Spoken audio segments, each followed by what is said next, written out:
Assalamualaikum, jumpa lagi dengan saya nih guys. Ini saya sedang berburu nih guys, berburu sayuran segar dan buah-buahan segar di perkampungan Jepang nih guys.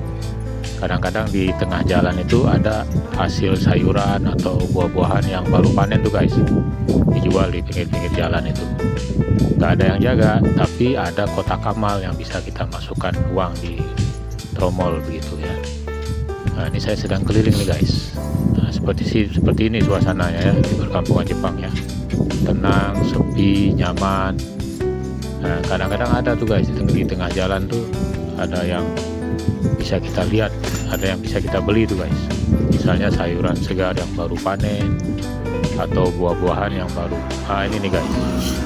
Ini ada sayuran nih guys. Ada macam-macam sayuran tuh guys.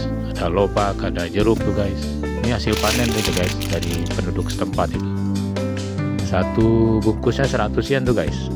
Nah, kita ambil satu bungkus, uangnya kita masukkan ke tromol tuh guys. Jadi di tromol itu kan sudah ada tulisannya 100 yen, kita masukkan. Memang nggak ada orang ya di sini, hanya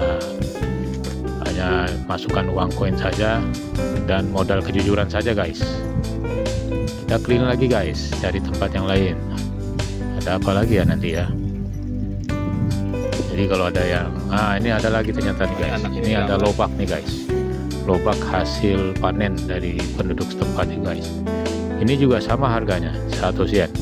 Seperti tadi ya, caranya kita ambil buah atau sayuran yang kita beli, kemudian uangnya kita masukkan sesuai harganya. Nah, di sini tertulis 100 yen, berarti uangnya kita masukkan ke dalam tromol 100 yen. Nah, jadi begitu guys, di perkampungan Jepang menarik nih guys. Kalau kita mau beli sayuran segar bisa keliling gitu. Begitu saja informasinya. Assalamualaikum.